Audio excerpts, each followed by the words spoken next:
pinapaalalahanan po tayo ng Diyos na tayo ay maging matalino sa pagpapasya sa ating buhay. Ibig sabihin, kapag po may mga gusto tayong gawain, ay pag-isipan po natin mabuti.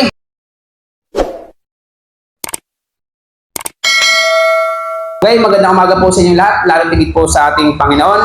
Tayo pong muli ay mag-aaral ng salita ng ating Diyos. Ang pamagat po ng ating pag-aaralan ay maging matalino sa pagdesisyon.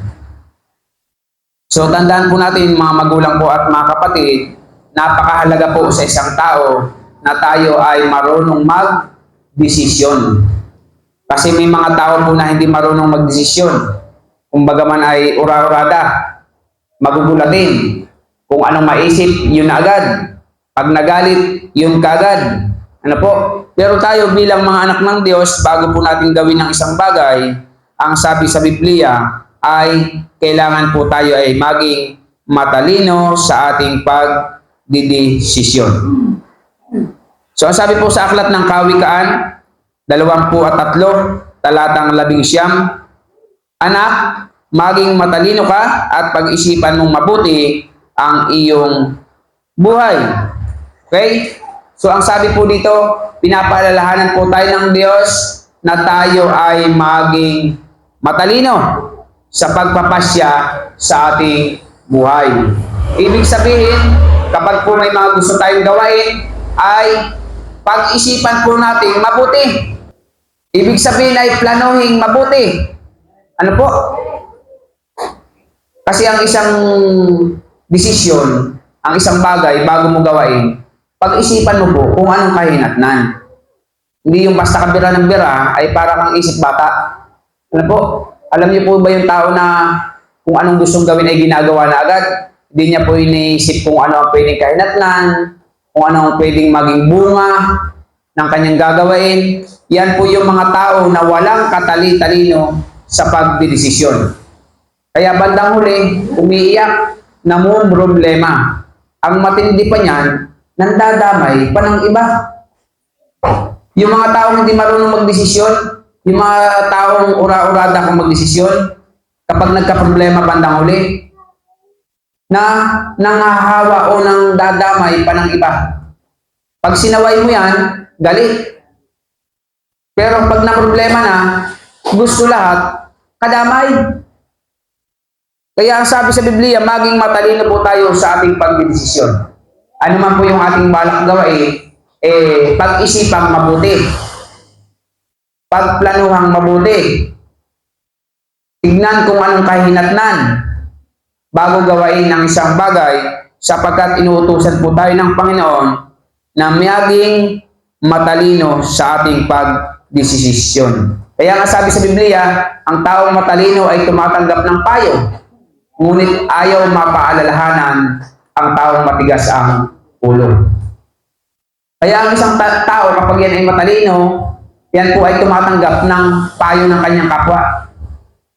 Pag yan po ay tinuturuan ng kanyang kapwa, yan po ay nakikinig. Pero yung taong matigas ang ulo, ano po? Taong mahina ang ulo, nagagaling-galingan, yan po ay pag pinagsabihan mo, galing pa. Pero pag nagka-problema, pati sa'yo naman, pumupunta. Kaya bilang mga anak ng Diyos ay maging maingat po tayo sa ating mga gagawain. Maging maingat po tayo sa ating mga paplanuhin. Sapagkat tayo din po ang mag-aani ng bunga ng ating ginagawa. Sabi nga sa Biblia, matulog ka ng matulog at ikaw ay maghihirap. Diba? Yan ang taong tamad. Pagising sa umaga, gusto matulog, maghapon, ayaw magtrabaho. Kaya lumalaw ng panahon, iyon at iyon pa rin. Ang sabi ng Biblia, pansinin mo ang mga langgam, taong tamad. Na po, sila ay nag-iipon ng pagkain kung tag-araw. Diba? Ibig sabihin tayo bilang mga anak ng Diyos ay maging masipag sa mundong ito. Hanggat kayang kumayod, kumayod. Hanggat kaya magtrabaho, magtrabaho. Ngunit ang lagi nating gagawin, sa ating gagawin pagdedesisyon, ano man ang ating trabaho, planuhin, ay maging matalino po tayo. Maging matalino. Maging kung kayo man ay may mga kausap na tao, may mga inaalok po sa inyo, pagkakakitaan, pagkakaperahan, trabaho man yan, ay maging matalino ka din. Dahil marami po ngayon ang nai-scam.